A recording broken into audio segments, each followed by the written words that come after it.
All right, and so then we'll go ahead and get started. I want to start by welcoming you all and just letting you know that, again, I'm super excited that you're able to be here and to participate in today's webinar. This will be the last webinar for this particular school year, as we're already in May.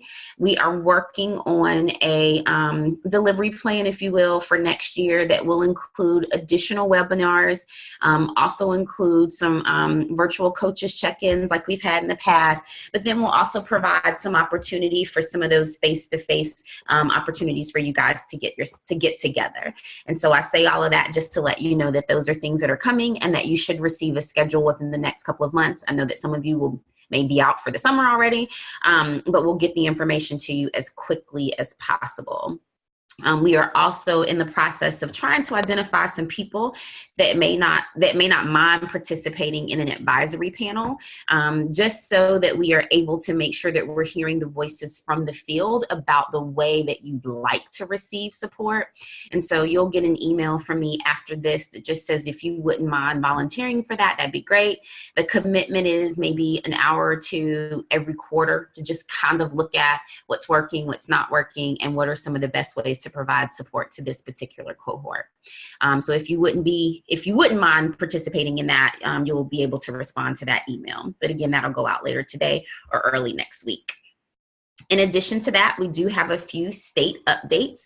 If you go into the presentation, and I'm not going to do this now because I practiced right before I got everybody on the call, and there was a small glitch in the computer that I don't want to happen right now. But if you click on this link, you'll be able to see a memo around some of the changes in the Integrated Academic and Behavior Support Division. That is basically our new name. We have combined what was formerly behavior support and MTSS support so that we can provide that unified multi-tiered system of support to all. And so we are continuously working on what that will look like, but we really are going to be focusing on our systems, our practices, and our data. And really trying to make sure that we put out to the field what we think are some of those best practices, those best practice information. In addition to that, and if you want to learn more, please don't hesitate to click on the link and you'll see the memo. You also should be receiving some of these memos through the listserv. They go out to all of our MTSS coordinators in cohorts 1 through 5. If you're not getting that information, do not hesitate to send me a little private chat or an email later on so I can make sure that the information is coming to you. Due to some upcoming statewide IT changes, we are no longer going to be having a wiki space, which is where right now we currently house a lot of really great tools and resources and information. But we are looking for some input around other platforms that people are using across the state. So if you have some ideas or some thoughts around what we could use as a platform to disseminate information, please do not hesitate to fill out the survey. Again, this is linked in the PowerPoint, and you should just be able to click on it and you could actually do the survey right now if you have a couple of minutes. I will also send this survey link to you when I send out the recording and just the invite to participate on our advisory panel. But the survey has to be completed by May 11th. So if you wouldn't mind completing that, that would be great. All right, so to ensure, again, that we stay on target and on time and that you really get to what I'm thinking most of you want to get to, I'm going to start now with just introducing the MTSS coordinators that we also have on the call. What you'll see on the next few slides is just information about their school. So as I'm going through the slides, if that MTSS coordinator wouldn't mind unmuting and sharing any information that you have about your school, you can kind of see the demographics here. I've also included the MTSS coordinator and their email address. And so I invite you, if these MTSS coordinators don't mind, I invite you to reach out to them if you hear something that you like and you maybe want to talk more or hear more about what they're doing at their school to kind of develop those relationships. At the front door. Okay. This week. Let's move to the next slide.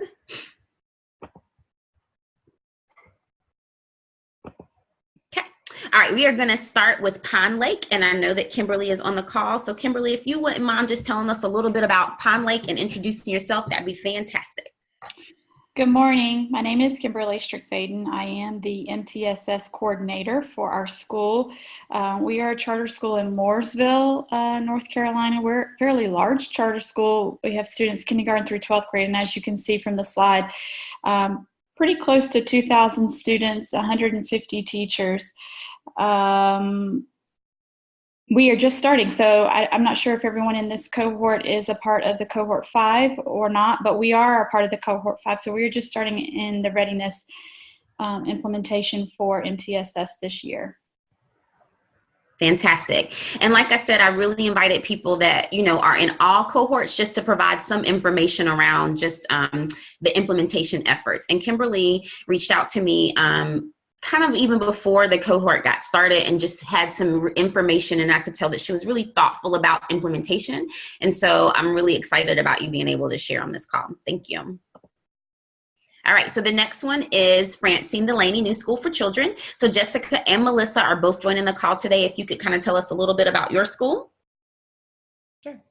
So we are a charter school in Asheville, North Carolina, and we're much smaller. We serve about 172 students right now. We have about 17 full-time staff members. And we are in year 2 of implementation of the MTSS framework. We couldn't remember if we were cohort 3 or 4. That's fine. We kind of have combined, so that's perfect. Okay. And where we are with implementation, is that what you wanted us? That you can tell us a little bit about that now if you want to, or we can wait. We have very specific questions just to kind of help people understand on the call that are in cohort 5. If you aren't aware, we have right now cohorts 1 through 5. Cohorts 1 and 2 started with the online modules 3 years ago. So right now they're finishing up and have finished up module 3. Cohorts 3 and 4 are working together, and they're in module 2 at this point, which is what you'll have access to in June. And so it just kind of gives you an idea of where we are in terms of implementation. So Jessica and Melissa mentioned that they're in cohorts 3 or 4. So they are in their second year of state technical assistance and support, just to kind of provide some clarity. And Jessica and Melissa, can you tell us a little bit more? What I really love about your school is, yes, that it's small, but there's also some other unique attributes to Francine Delaney. Do you mind just talking a little bit about what makes your school unique? One thing that makes us very unique is we do not have a principal. Mm-hmm. So we are a teacher-run school. We are run by a council of 6 teachers called the Executive Council, but we are all but one of us are also in the classroom. So Melissa, I'm the MTSS coordinator, but I'm also an exceptional children's teacher. Jessica serves as co-coordinator, and she's a 2nd grade teacher. And so our administration is basically like a 6-headed principal with 5 of those people in the classroom. So that makes us very unique. And our MTSS leadership team is made up of 7 individuals, and 6 of those are in the classroom. So that also makes our leadership team unique compared to the other people in our cohort. Fantastic. And in a few minutes, when we have some time to kind of dig into some of the questions, I'd love for you to really share about how, as a classroom teacher, or how, as an EC teacher, you really support the framework, understanding that you have multiple roles at the school. So when we kind of get into those questions, I want you to also kind of talk about that through that lens, because I recognize that many of our MTSS coordinators in cohort 5 specifically also have a lot of other roles within their charter schools. So kind of managing all of it. Right. Yeah, sure. Thank you. All right. Next, we have Cornerstone Charter, and we have Mandy Miller on the call. So Mandy, if you wouldn't mind sharing a little bit about Cornerstone. Hi, I'm hoping y'all can hear me. We can hear you. Okay, good, because sometimes our internet goes out. But we are, this is our 6th year being a charter school. We have about 1,000, almost 1,100 students. We have 86 staff members. We will be K through 12 next year, so we're really excited about that. And we are in our first year of MTSS. We just finished module 1 on Monday, so that's where we're at right now. Fantastic. And I asked Mandy to join the call. She's also in cohort 5. Mandy participated in a virtual coaching session, and she just shared a lot about where they are in Cornerstone as it relates to implementation and just how involved her leadership team is as well. And so I thought her insight on this call would be really great in kind of helping people think about how you make sure that this is not a single person effort. Although Mandy and Maggie are the MTSS coordinators, how do we really build in some of those team attributes to make sure that we are, again, focused on this not being a single person effort. So thank you, Mandy. I'm glad you could join. All righty, so next we have Virginia Jacobs from East Wake Academy. And Virginia, if you could tell us a little bit about East Wake, and then I'll kind of give a little bit of background too. Virginia?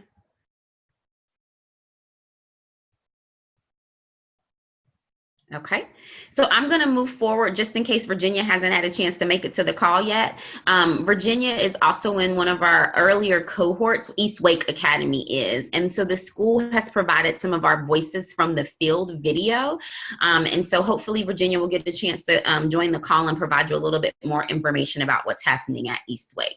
But if not, you have her contact information here, and you are still able to contact her to answer any questions. Okay. Amanda from Washington Montessori is definitely on the call. Amanda, if you wouldn't mind sharing a little bit about Washington Montessori, that'd be fantastic.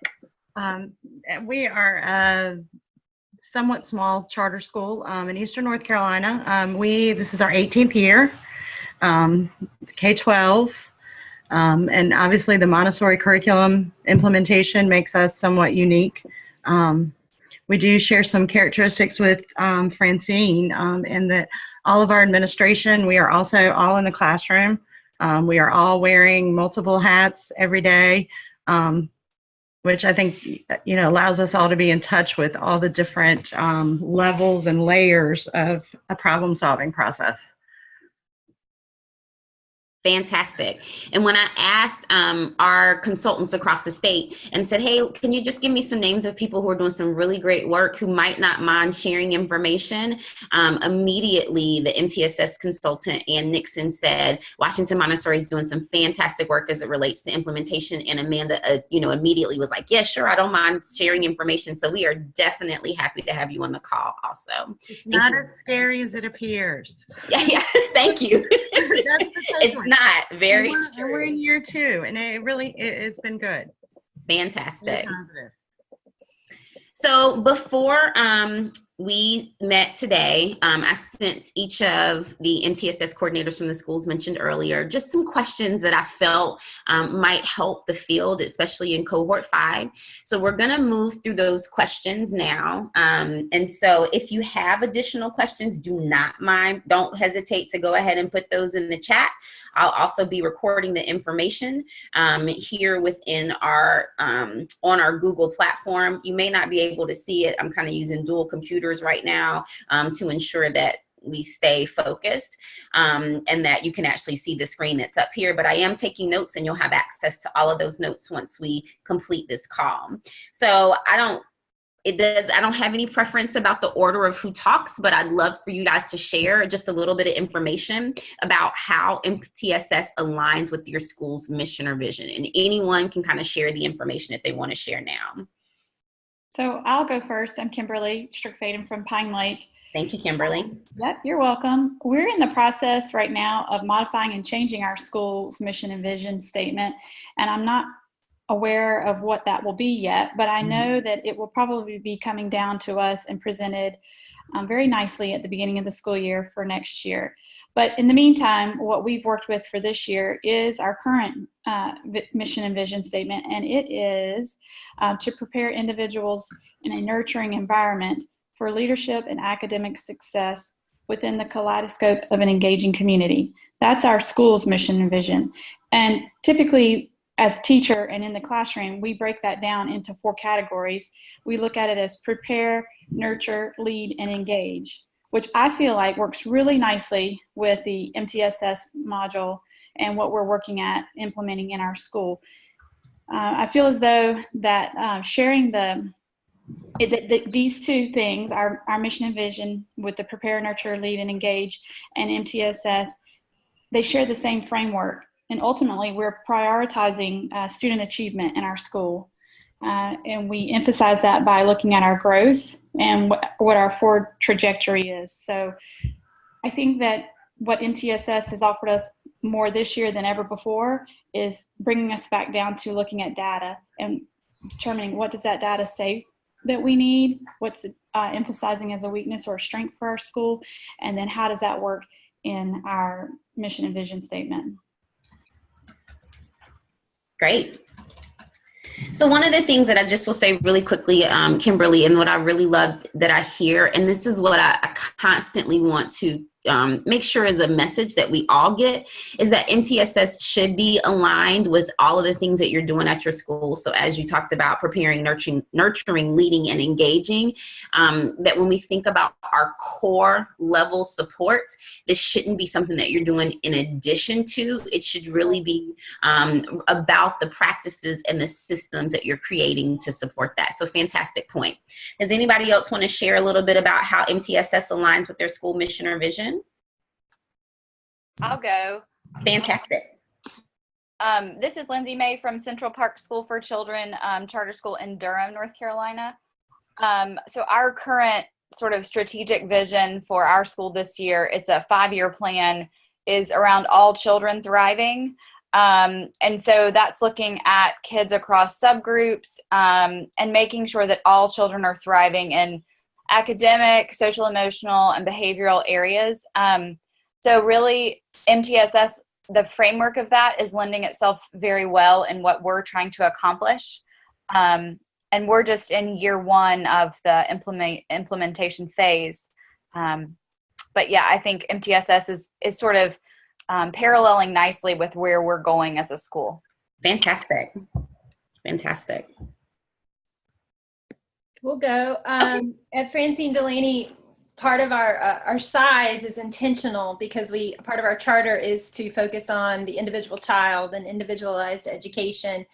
And there was definitely concern among our staff with the rollout of this initiative, that with the emphasis on focusing more on assessment and data and worrying about state oversight or whatnot, that it was going to steer us away from that. But we found that we used this opportunity to examine our charter language and used that examination to build out our core matrix based on the language from our charter. And in doing that, recognize that this actually helps us meet what our charter is about, which is meeting students where they are, growing every child to the next level, and truly individualizing, which is what we're about, and using data and assessment and multi-tiered system of support in order to do that. But it's been a long process this year to take the time to really see that alignment with our staff, to really have that buy-in for everyone. And also the research-based methodology, using research-based curricula and methodology as part of our charter as well. So that aligns with MTSS. Okay. And you mentioned a little bit about buy-in, and I don't have that as one of our questions, but can you speak a little bit to kind of some of the things that you did to kind of create that initial buy-in, just so that, you know, it's kind of, I know that for a lot of people in Cohort 5, some of you volunteered for the role of MTSS coordinator, and then some of you might have been voluntold. And so I'm just trying to figure out if there's a way that you kind of supported that idea of how do we engage others in the school as well. I think we took the activity that we were led through at our cohort leadership level, the compelling why activity. We brought that back early on with our staff and created a cohesive, compelling why with our staff that everyone could get behind. Our compelling why is to meet the educational, emotional, and social needs of each student so that all students have the knowledge, skills, awareness, and equal opportunity to pursue their desired path in life. And that helped. I think another key part of buy-in at our school is having the right representation on the MTSS leadership team. So we have general education teachers from the lower grade span and the middle school grade span. We have EC teachers at the table, And we have the administrative hat at the table who can make decisions regarding budgeting and scheduling type decisions. So having all of those people in the leadership team helps immensely with when we roll out to the wider staff because they're already bought in. Yeah, we felt like the more people we can pull onto that team, actually, the better for buy-in with our whole staff. Fantastic. Representation. Fantastic. Is there anybody else who wants to share any questions that have come out of kind of that alignment piece? I think it's interesting to see that we're all talking about and what you're just emphasizing again, what you just said, Carmen, that it's less about reinventing the wheel and more about strengthening the helm and doing what we're doing well and looking at that and doing it with excellence. I love that. It's more about strengthening, less about reinventing the wheel and more about strengthening the helm. Thank you. I really like that. This is Jill at Explorus. Mm-hmm. And I think one of the things for us has been sort of this process has gleaned out that we're already doing a lot well. And that, yes, there are things that we need to improve and areas that we can grow, but there's a lot that we already have in place that we just haven't necessarily called MTSS. And so that's been kind of reaffirming for our team too. Fantastic. And Daryl shared that we've developed a student tier of supports, but are also working on a teacher tier of supports, which is really interesting. They wanted to change the perspective from buy-in into investments in each other and in students. So he's still at the infancy stage, but they're getting some really positive feedback from teachers. Thank you for sharing that, Daryl. Fantastic.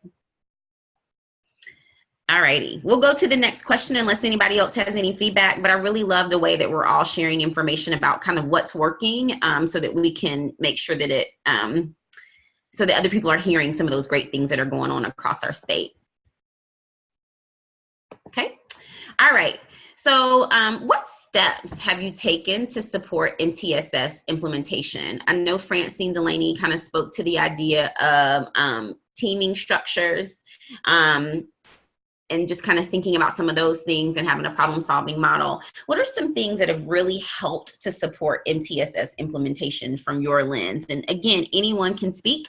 If you have something that you'd like to add, please also feel free to add it in the chat as well. I'll go. Okay.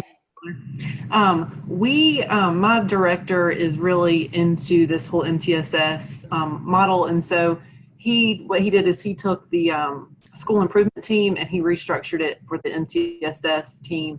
And so we have our curriculum facilitator, we have all the administrators on there, and then we have a representative from K through 2, 3 through 5, and then a middle school and a high school rep.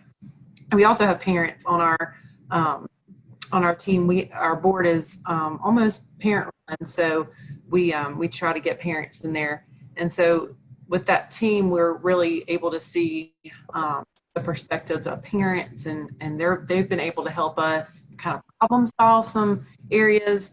And so, and from there, we've kind of created a protocol for our problem solving. We went through a protocol for the problem solving model through our MTSS meeting, and he's implemented it and then through our SST teams, our student support teams, and it's just been really good to see that we're over the summer we're going to really look at the areas we need to improve on as a school, and we're creating a strategic plan right now. So he's incorporating some of those activities for MTSS into the strategic plan so that we're not doing two things at once. It's all like streamlined into one plan. Fantastic. What I loved about what you said was the idea of also using a problem-solving model. One of the things that I'd love to be able to do is also share any resources that would be helpful. So if you have something that you're using, or if you kind of crafted something and you think it would be helpful for the greater good of the group, let me know and I'll include it here in our resources tab right here, the link to that, and add it to our Cohort 5 resources and materials folder. Thank you. Can you hear me? I can hear you. What school was that was just speaking? I've had it muted because I actually have a class kind of at the same time while I'm trying to do this, and our school's trying to do the same thing as far as that streamline with SIT and MTSS, and I would really love to get that school's contact information if possible. Okay. I think that was Mandy. Mandy, was that you? Uh-oh, maybe not. Yes, that was me. Cornerstone Charter Academy in Greensboro. And so you have that information. Cornerstone is one of our, they also, the email information for Mandy is a part of this PowerPoint, so you can look that up. Mandy, are you okay? I mean, I hate to put you on the spot. I guess you're not going to say no as I put you on the spot. But people reaching out to you. I'm a teacher also, so I know how busy you are. I love you dearly. I appreciate it. Thank you. All right. Thank you, Mandy, for sharing. Is there anyone else that would like to share a little bit about some of the steps that they've taken to really support MTSS implementation? I think one thing that I've seen that's really helped this year is that we created a meeting structure for our colleagues to meet. So we have this overall meeting structure where we've built in time for problem solving groups to meet and time for our school improvement team to meet. And we were doing all of these meetings before, but we didn't have a overall structure for it. And this has helped us run these meetings with more fidelity. So they're more organized, we're more prepared for them, and we know when they're coming, when they're happening. They're all on the calendar for the entire year. We did that. So that's been really very, very helpful, and we will continue that for next year. And then also our implementation of our problem solving teams, that was something new that we implemented this year, and we're doing that quarterly. And in our problem solving teams, we're looking at our reading data for this year, and we'll be adding behavior and math data for next year. So we have this structure in place, and we're using a protocol, and we decided just to do reading so that we could learn about that, and I feel like we'll be ready for math and behavior for the next year. And also using the SAM, the self-assessment of MTSS, to guide our goals and objectives for the upcoming year. So we're using for our school improvement goals. So we're using that SAM to choose our goals, our school improvement goals for the next year. And that's kind of helped us keep on track and know how we're doing. Fantastic. Siobhan said that she really loves the idea of having problem solving teams and that she thinks that that'll be something they borrow at Unity. So fantastic. Thank you for sharing about that. And you said you guys meet quarterly and just kind of look at data. We meet quarterly.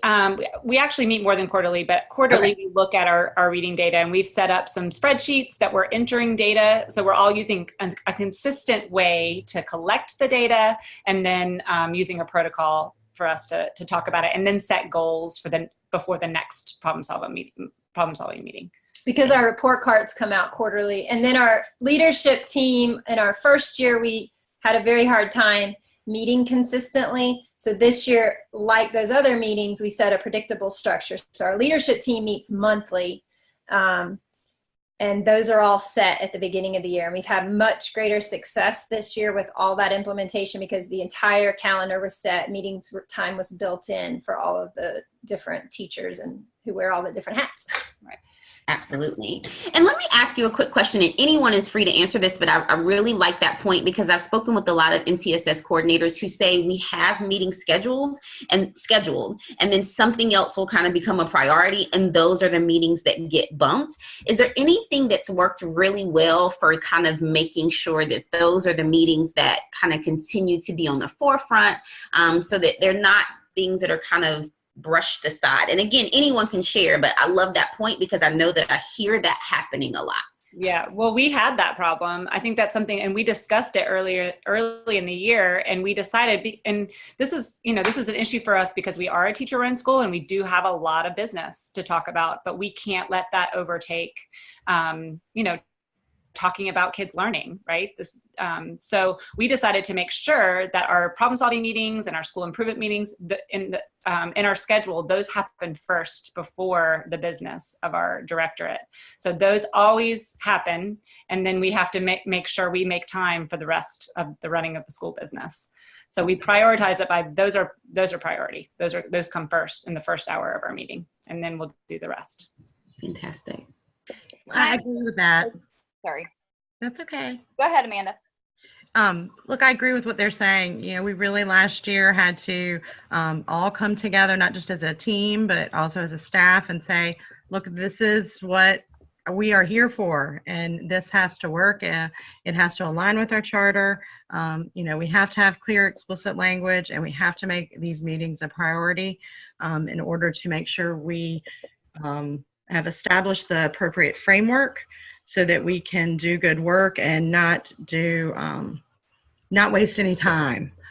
So we got smarter about how our meetings were structured. We got smarter about disseminating information with staff. One of the first things that we identified last year that we needed was like a glossary of terms. We found a lot of inconsistencies around our school, and everybody was not quite on the same page. We were all on a good page, but just not the same page with what everyone meant when we were discussing different research-based practices and different tools they should be using in the classroom. So once we established that, teachers kind of realized that they already have all the data. We're just going to change the way we use it to make it more effective. I think it just helped it all kind of fall in together. We have also found that in addition to the weekly meetings, we have done like some power sessions where we've established and set aside 2 or 3 hours during a day, especially when tackling the modules. And we have found that kind of worked for us as a team, especially since we're in classrooms as well and we're all wearing multiple hats. That way we knew no one was going to be called away during that time frame. Fantastic. That's great. And I love the way that you talked about a way to kind of craft really reviewing the modules as a team and setting aside some dedicated time to do that, because that's also becomes really difficult. I know some of you haven't had a chance to get into the modules yet, but making the time and setting aside the time it becomes really tough. So thank you for bringing up that point. Kimberly, were you getting ready to say something? I was. This is Kimberly Best from Brevard Academy in Brevard, North Carolina. What we've done, our MTSS team, we meet monthly and we go over the modules. However, what we've also done is we've kind of taken over a staff meeting once a month. And so we have an MTSS presentation at least once a month with our whole entire staff. And that makes us be responsible for our own personal meetings so that we're able to coordinate what we're doing, in the staff meeting and what we're going to present. And that's kind of held our feet to the fire to make sure that we make this a priority always. And it's really worked. And then it also opens up the staff to ask questions. And as we're going through the little components of the module, we're kind of giving out the information as well. And so it doesn't feel like it's just a long time that you need to put together information and then suddenly come and dump it on your staff. That was one of the things that we were concerned about, is dragging it too long in the staff hearing MTSS, but never really knowing what it was. And there's a fear factor, where they start to imagine what MTSS would be. Right. Absolutely. Fantastic. Thank you for sharing that. Sure. I think we're all speaking kind of to the heart of communication ultimately. And I feel like that's why when we start with the modules that are on NESAs, the first one is the readiness module. And I think that shows what we're all talking about, shows how important it is to really truly go through a readiness stage and really communicate out what the expectations are before you start actually performing and getting into it. Our school, we do have principals at my school. So for those schools that do have principals, we have started MTSS this year with implementing through just the leadership team. So this information has been sent out and throughout our meetings and our leadership. And which, when I say leadership, I'm talking about our principals, our assistant principals, our EC director, and even our executive director of our school. And so we spent this whole entire year processing through those NESIS online modules as a leadership team. And we have implemented several of the initiatives on a smaller scale so that we can kind of see how they would work without using our whole school. And that way we can process through and evaluate the procedures to look at improving it. And our hope is that, and I know we will, at this point, we are looking at pushing this out to school, to the teachers school-wide next school year at the beginning of the year, so in August. So I'll be working with the leadership team over the summer to make sure that we have a plan, timeline set up for next school year for this to be implemented through the whole school. Fantastic. One of the things that I really love that you brought up is that idea of breaking things up into manageable small chunks. As we've continued to kind of think about MTSS implementation across the state, one of the things that we tell people all the time is break this down into something that's manageable and doable. So sometimes at our charter schools, we start with just one grade or one grade span and then think about scaling up a little bit later. No different than in our district. Sometimes we pilot, if you will, in one school or in one small section, or maybe we really take a hard look as they're doing at Francine Delaney at reading and getting those practices and systems into place to kind of create our core matrix and even our intervention matrix. And so I love that point about just really thinking about what's manageable and doable for your school. I think Kimberly best spoke to that too, which was that idea of kind of introducing MTSS as small chunks to create common understanding. I think that it lends itself well to being able to support implementation if people don't just get a one and done at the beginning of the year with 8 hours worth of presentation. Not that I'm not advocating for that or don't think that that's a useful bit of time, but when we keep it on the forefront and kind of align it to what we're already doing, I think that those are both really important points. Thank you both. Can you hear me? I can. Okay, so MTSS, when I was introduced to MTSS like a year ago, when I went from my school to attend the first workshop on the MTSS, my first feeling was, my leadership team at my school. First of all, this is Pratibha Lakhani from Sally B. Howard School, Wilson, North Carolina. Let me introduce myself. Thank you. We have a leadership team that consistently looks over the school's data. We have bi-weekly assessment, and we as a team, we scrutinize the data, and then we, try to problem solve where the help is needed. And through the instructional leaders, we had that structure already in place. So where I'm going with that is, when I looked at the MTSS model, and I looked at what we already are doing, it already aligns with that, because we are trying to fix our core instruction in our classes already, having uniform instructional practices in place, and the uniform expectations from all the teachers. And then we had the corrective reading and corrective math as a school-wide. From kindergarten through 8th grade, the students are receiving those interventions, those who are struggling with reading and math.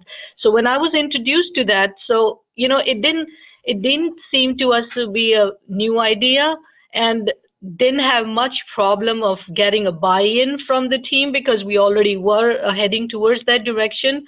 But in order to, really successfully do it, yes, we created a separate MTSS team where we have representatives from each grade level, which we meet every month, and we create our own schedule to finish our modules. We come to the meeting and discuss the takeaways from the module, and then, with the EC coordinator sitting over there, he gives his opinions, and then the ESL, the person sitting over there, is talking about his opinions. So it's a robust conversation that is happening, and the school, as a school, we have embraced this system and heading towards it. And anyhow, now I'm listening to all of you, those who've been in the cohort 1 and 2 and 3, which I really don't understand much, because we are just finishing module 2. I don't know, it's going to put me in cohort 1 or 2. I'm not sure about that.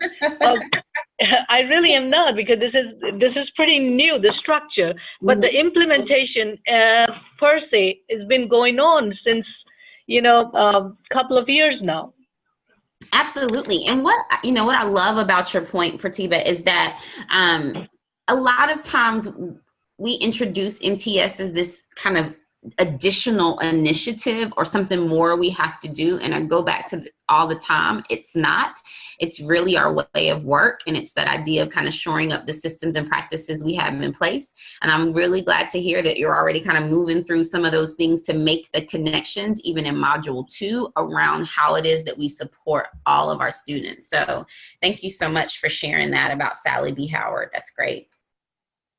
All right. There were no questions or comments in the chat, but let's move on to the next question here, which is, are there any tools or resources that have been most helpful to you and your leadership team? And so one of the things that we are constantly thinking about, and as you know, there's no shortage of resources that I think our division puts out, but we want to make sure that they're kind of useful in the field. So is there anyone who wants to kind of talk about what's really helped them and their leadership team in terms of implementation and alignment? We can talk about that. At Francine Eleni, the first year we had more sessions than this year of face-to-face sessions with our cohort and face-to-face trainings. We did the training on improving and defining core, and we did the training on data and evaluation. And those were immensely helpful, and we used those to guide our staff development at our school. And going back to some of the previous comments, it made me think about the other thing that has happened at our school is we've doubled the number of staff development days since implementation. We have half days, and we've doubled the number of those we have in the year, and MTSS Ideas and Initiative is guiding that work now, and that's how we're able to get a lot of these pieces done and have these conversations. So those face-to-face trainings were extremely helpful. Our regional coordinator, Lynn Bailey, is an amazing resource. She came out and did some training with our staff. Yeah. Of course, we use the live binder all the time. And the Moodle's been great because we go back to the pieces in the Moodle to help us then roll that out in our staff development. Fantastic. One of the things that I really want to just speak to, and cohorts 1 through 4, and what cohort 5 has not experienced are the face-to-face meetings. We try really hard to be conscientious about the roles that we know that you take on in your school and recognize that it's hard to kind of think about pulling you out of your buildings, but we know just how important those face-to-face meetings are as well. And so we are restructuring next year to have some opportunities for regional face-to-face meetings. And so we would love, and again, I invite you to think about joining our advisory panel to kind of talk about what makes sense for cohort 5. So you'll receive that cohort 5. To MTSS coordinators will receive that email from us just to kind of think about what are some of the best ways to provide support. But face-to-face meetings are extremely helpful. During those meetings, we talk a lot about like coaching, what you could take back to your schools and districts, things like that. And so we'd love to continue the effort to be able to do that with this group. Thank you. I would love to add something. Sure. So we are a small charter school in Beargrass, North Carolina, and we've been kind of struggling. It's our first year kind of in evaluation stage, and I was the one who kind of made the comment about buy-in versus investment. And one thing that we tried to do, resource-wise, the best resource you have is your people. So even though I teach full-time, as the coordinator, I try to make sure that I make regular rounds with my teachers and talk to them about how things are functioning, how their students are doing, how some of the things that we're trying work. So we don't get the face-to-face meetings because we're trying to do that merger with our SIT leadership team and everything because of the multiple hat situation. But that face-to-face, I think, is what has led from the buy-in perspective to the investment perspective, because teachers feel like they're heard, and that's part of the tier for teachers, because if you're supporting teachers, then they feel like they can support the students better too.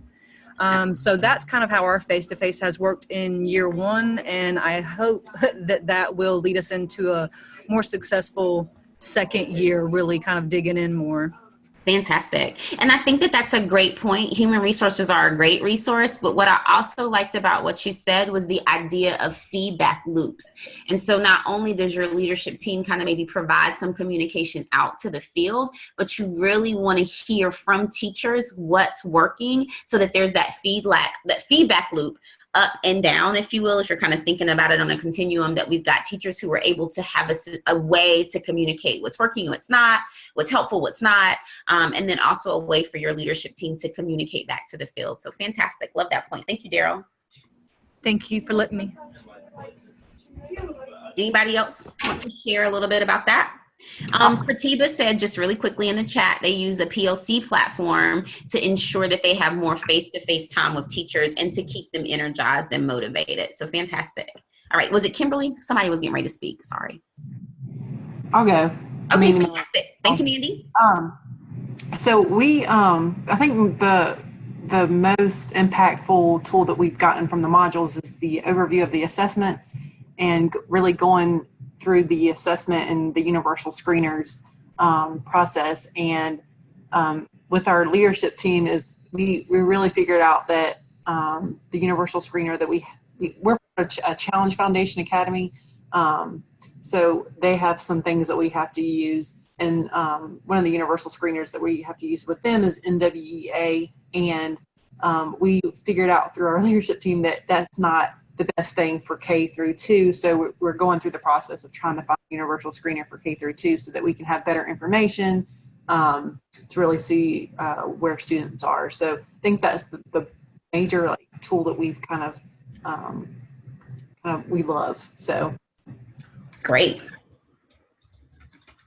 Fantastic. And I really like the point about kind of identifying what works well and what doesn't. You know, one of the things that we say constantly throughout the modules and even when we're having some of our meetings is if we're putting things on the table, what can we take off? What do we not need?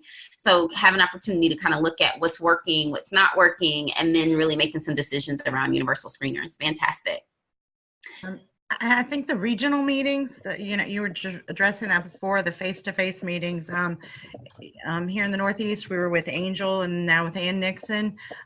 It really has allowed us to get together and talk about some of those tools, such as the universal screeners and, who has used which tool or which screener and, what have you discovered about it? So we kind of came together and are starting some collective documents so that we can go forward and not have to reinvent the wheel all the time, which I think somebody said multiple times, before you make some decisions. Absolutely. Fantastic. And that's a great point, Amanda, that we are able to share information at some of those meetings. And hopefully we can create the platform even in Cohort 5, where even if we're not meeting face-to-face all the time, we're able to share resources and tools. In the chat, Jill and Jessica just really kind of talked a little bit about things that they're using at their school. So Jill mentioned that she's using M-Class for reading K3. They're looking at NWA for K2 math, and they use it for math and reading in grades 4 through 8. Jessica Roberts mentioned that she's using the NC for the core math instruction, and for literacy she's using the core kind of math universal screener, and that and core literacy for K1 because they had some similar concerns. They're using something there. So they use that, and then Jill said that they use core if they need to dig deeper for struggling students. So fantastic. Any other points about some tools and resources that might be helpful to you? I encourage you as you're kind of creating that buy-in to also think about tools like the belief survey. It helps to kind of guide some conversations. We talked about it in one of our previous webinars, just how some of those tools can kind of help you as you're starting. Another tool that, we talked about last time too was the SAM. The self-assessment of MTSS. It kind of helps to really guide you in terms of what may be some actionable steps or where you are with implementation. So I encourage you, if you have not done the SAM for this year, to do that. If you have any questions about the SAM or how to access it, do not hesitate to reach out to me. If you have any questions about any resources or tools that might be really helpful, again, don't hesitate to reach out to me. Jessica mention that the milestones document is also very helpful for kind of keeping you on track. And I think I mentioned this in the webinar last time, that a lot of our teams will print out those MTSS milestones that are in the module and also found on our live binder. And they just really kind of utilize that to ensure that they're kind of on the right track. Again, it's written in such a way that it doesn't necessarily have to be followed step by step and in order, but it absolutely provides you with some kind of big steps, if you will, about what should be happening across the school. Fantastic. So Wendy asked, and this is great, and anyone can answer, has anyone ever considered using the dial for a kindergarten screener?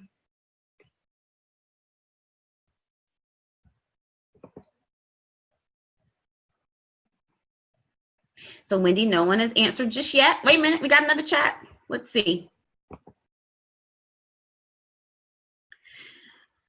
Okay, so Jill just wanted to let people know that Core is similar to Dibbles. It's Core, that's an actual universal screener that's similar to Dibbles within M-Class. Fontes and Pinnell also have a benchmark assessment that will give you running record information that's similar to M-Class TRC. So all of these are available to everyone. And that was in reference to Kimberly's question.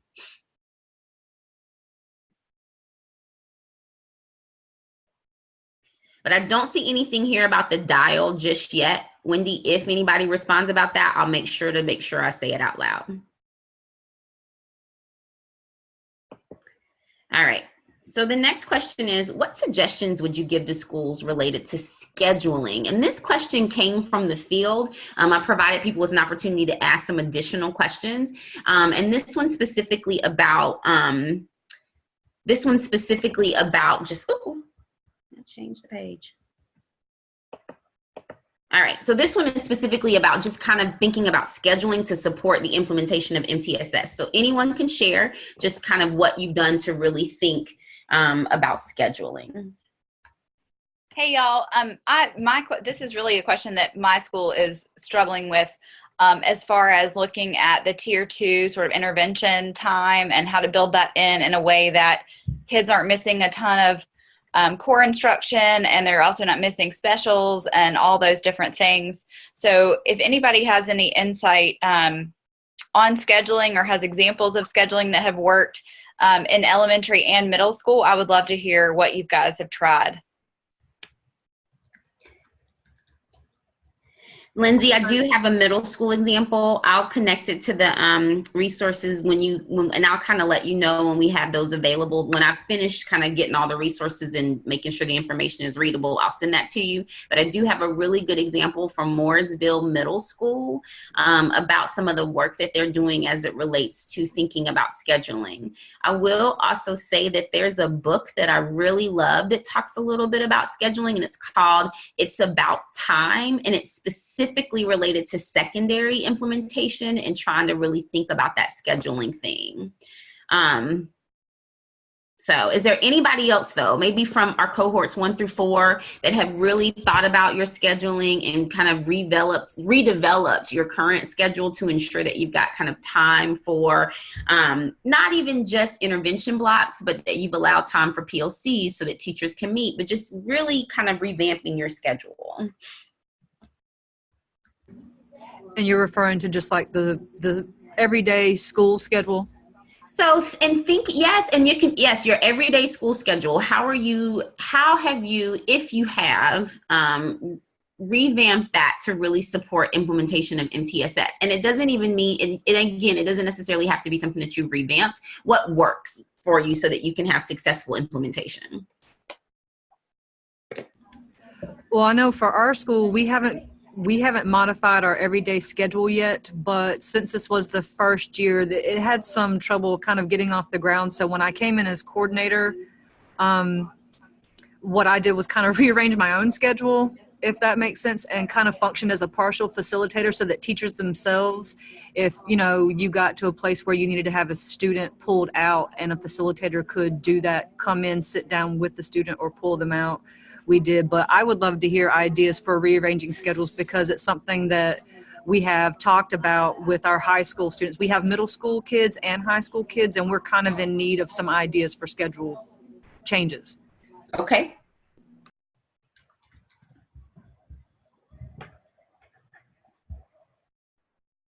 So I'll kind of share a little bit about what's happening across the state and what we see happening most often.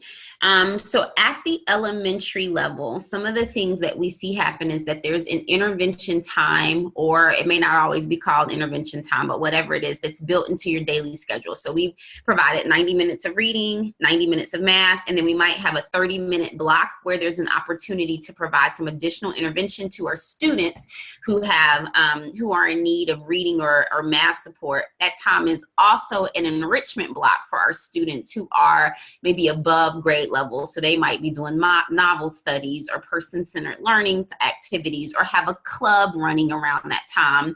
Meanwhile, during those intervention blocks, this is again at the elementary level, we've got some more intensive evidence-based practices going on to support those students who are in need of a little bit more who are in need of supplemental support. And so what we have at most schools and what makes this work really well is that it's kind of when we have these intervention blocks that it's kind of all hands on deck, if you will. So special area teachers are supporting these intervention blocks. Support staff might be supporting these intervention blocks just to make sure that, as we talked about, that human resource, if you will, is utilized in a really effective way. So that's one thing. At the middle school, similarly, we do have some schools that have actually kind of taken about 5 or 10 minutes from each class and created a 30-minute to 45-minute intervention block. I will say that what works really well is if we have structured interventions to utilize during this time. What we don't want to happen is for this to become kind of a glorified study hall, if you will, where people just go in and get help with homework, because that's really not the purpose. So anytime you're thinking about crafting the schedule, you want to be really thoughtful about what's going to happen during that structured time. It shouldn't be drop everything and read. It shouldn't be homework help. It shouldn't be tutoring, but that we've really built in some time to truly implement interventions for students who need that, enrichment for students who may not, technology time for students who are right where they should be to kind of help support them, those kinds of things. Jessica Trimmer had 2 questions. Since so many of us feel like we are reinventing the wheel, well, we know there are 4 core cohorts in front of us. Will there be a page or something that we can create, I'm guessing, to share information? Yes. So Jessica, we do have some of that information available to you. Like I said, I'll share what Mooresville Middle has done, and then I can also reach out across the field and see if there's any resources or schedules that people would be willing to share from cohorts 1 through 4, and add those to the resources. This won't happen overnight, but what I will do is, as I get information that I think is really helpful, I'll either just add it to our Cohort 5 resources and tools folder, or I will add it to this presentation directly. Research-based interventions. I do have something that I think some of in the Southwest region, some of my coordinators have kind of included information about what they also use as research-based interventions. So I can include that. We have, after hearing you talk, Thank you, Jessica. A little bit of a intervention model that's worked some, and we want to improve it as we learn more about standard protocol intervention. But in our middle school math, we always struggle to differentiate that math learning for the upper grades. And so we've taken a math block on Fridays and utilized that idea of all hands on deck. And we have our 5th, 6th, and 7th grade students. We have all 3 of those math teachers, both EC teachers, and our language arts teacher and language arts assistant, all doing a math group during the same time. And the math teachers and the EC teachers help plan the groups and help guide the language arts teachers in that, because it's not as much their specialty. But it is differentiated, and the kids are grouped cross grade, and there is an enrichment level as well. And that we've had some success with that. And that's been very helpful. The other thing that's come up with us is, being a charter school, we have a lot more flexibility than when I worked in traditional systems in terms of building our schedules. And something that's coming up for us the last few years is whether or not to lengthen our school day. So one thing we've said is that if or when we do lengthen our school day, it will be with that intervention block in mind. It will be with the intentionality of how we're going to be implementing some of these ideas around MTSS. So it's guiding those decisions. Yeah. And one of the things that I will say is that we want people to not plan schedules in isolation. What worked for Mooresville Middle was that they developed a scheduling team, people who really understood schedules and who really were thoughtful about what it would take to really craft the right schedule. And so they started the work and they implemented an intervention block this school year, but they started that work 6 months, in January of the preceding school year, because they recognized that it was going to take time. So they were thoughtful about it, brought the right people to the table, and the right conversations were happening. So I think that speaks to that point too, that you just mentioned, Melissa, that just really the idea that we just want to make sure that we are thoughtful about what we're doing for kids too. And so the idea of planning around it makes a lot of sense. So great. Yeah, I want to add to that this is Pratibha again.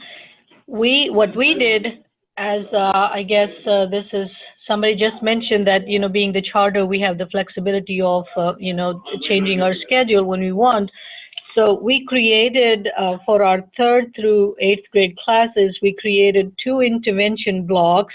One in the morning with 30 minutes where every student who is struggling in math is receiving the direct instruction, the program that we adopted, Corrective Math. All students, first half hour, 8 to 8:30, is receiving those who are struggling in math and all those levels that we have of the students. They're getting the direct instruction through Corrective Math. And then in the afternoon, we have a 30-minute block for corrective reading, where all kids who are struggling in reading, they are getting this direct instruction, and we use our instructional assistants, we use our teachers, we use some volunteers, we use our elective teachers who are following that prescriptive program, the direct instruction that we have to meet the needs of these readers or strugglers in the classroom. So that, that flexibility of reshuffling the schedule just gave us this opportunity to serve the needs. So. Fantastic. Thank you for bringing that up. And thank you for bringing up the fact that you also utilize a lot of different support options within the school. So your assistants, your special area teachers, people like that as well.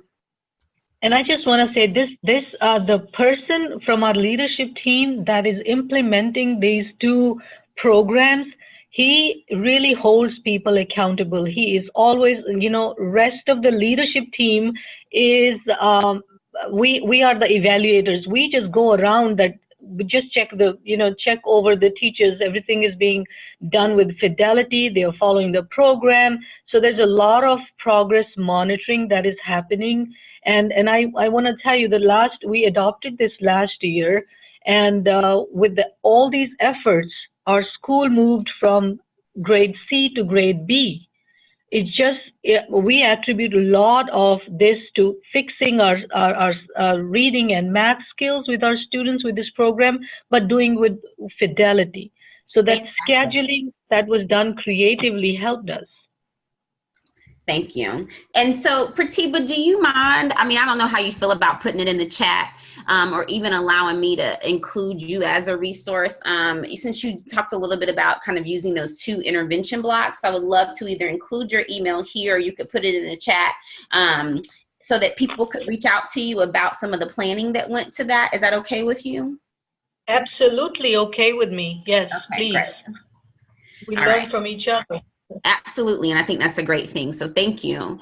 Nancy said that they use a 5th block on Fridays for intervention, and they plan for this 5th block on Tuesdays and Thursdays. Admin covers lunch and recess duty. And so right now it's working really, really well for them to utilize that in that way. So fantastic. That's great.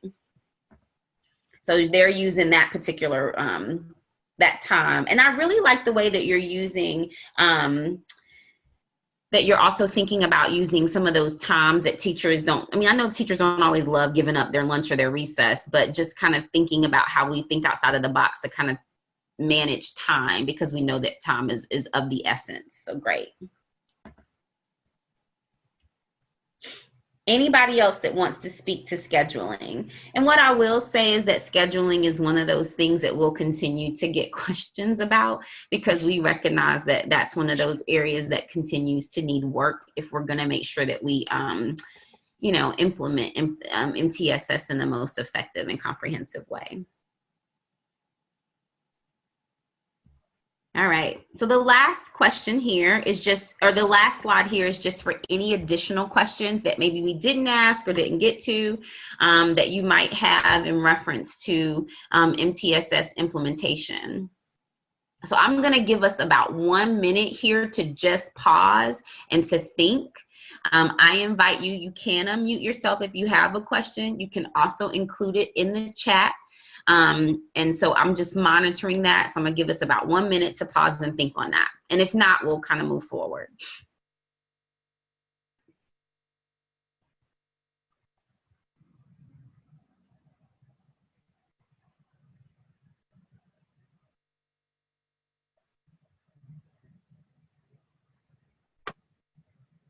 A minute seems like a really long time, but Nancy, did you have something? Yes, can you hear me? I can. I just wanted, I'm going back just on my original comment about the 5th block. Just our teachers don't mind giving up those duties, lunch and recess sometimes, and we just make it a working lunch. Great. And it, like I said, so far it's worked well. So they are still having their lunch and all. It's just, I think, making better use of that time for planning. Absolutely. Thank you. Lindsay from Central Park asked if anyone has found good universal screeners for K2 or 5th through 8. They're having students enter at various grade levels, and they'd like to be able to screen them to figure out what knowledge and skill each child is coming with. I know that for math, for K2, we're utilizing the NC, which is the early numeracy skill indicator, which is created for, by us. It's a free resource that kind of gives you some idea about where kids are in terms of numeracy. But if there's anybody else who wants to share just some universal screeners that they're using that have been really helpful, that'd be great. I will say this, and we have, many of you may have heard about the MTSS platform that's coming out in ECATS. And so with that MTSS platform that we're going to be, that's available in ECATS, there are certain vendors that we are already partnering with to provide some universal screeners. We're not paying for those vendors, but we are allowing their information to be uploaded into the system. And those include any M-class data that you have will transfer automatically.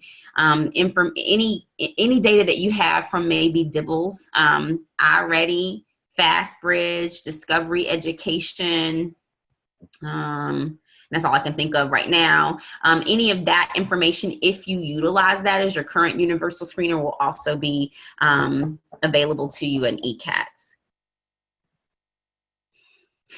So Jessica asked, so Daryl said that they used Core, and then Lindsay said that they've used MobyMax, or she's asking about MobyMax. So if anybody wants to add that to the chat, or you could just add it directly to the additional questions page.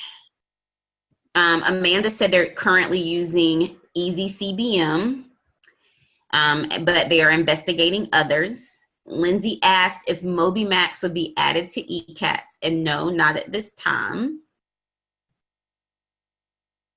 And then Jessica asked the question, and this is a great question, and I don't want to be, it's kind of off topic of this, so I'm going to let us kind of answer these questions first, but then I definitely want to give time to that question. So I see your question, Jessica, I'll get to it.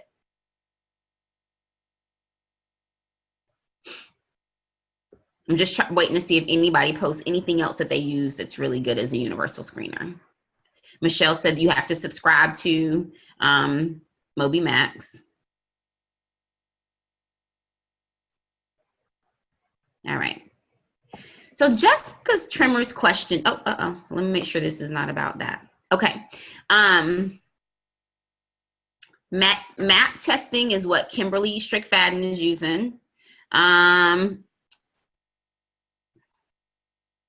Reading 3D.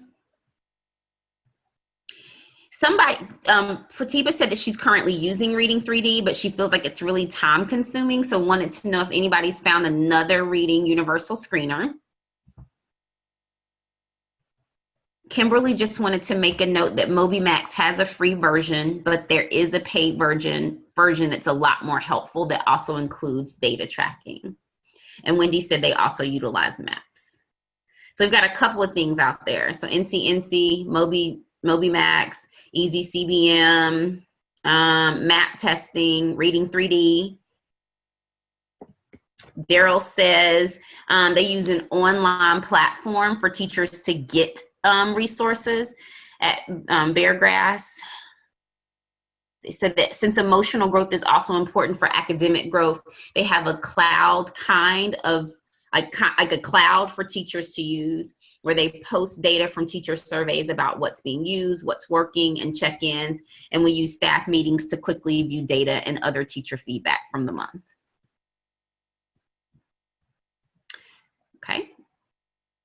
All right, Jessica, and this is the last question of the day, just because I want to have one time to just mention one more thing before we get off the call.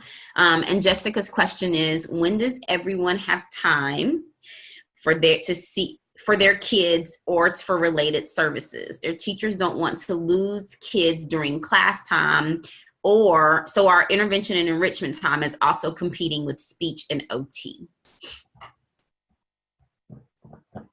So the question is basically, is there a solution to making sure that those kids who are getting like speech, OT, EC services, I'm guessing, or other related services, that they aren't missing either the intervention block or speech or OT because of the intervention block? Any suggestions?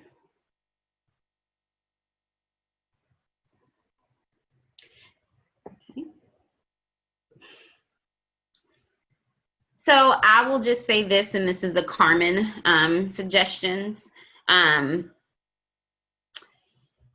So when we think about scheduling, those are the things that we might want to really try to avoid. Some of our kids are getting speech every single day. We certainly do not want any of our kids to miss related services or any portion of the core. So it really is a matter of being creative around what it is and how it is that we're scheduling.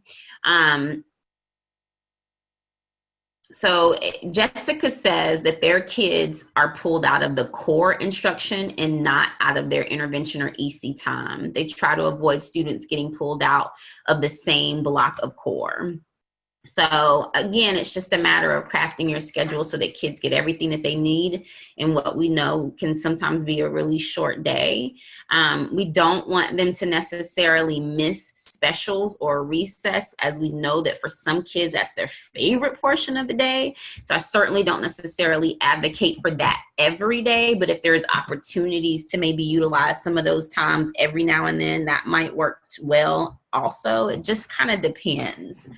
And Jessica, I'd invite you, if you want to, and anyone on the call, honestly, if you want to make connections with people who are across the state doing this work. We've got some people who volunteered today, and I cannot thank you all so much for all that you shared today that's going on in your schools.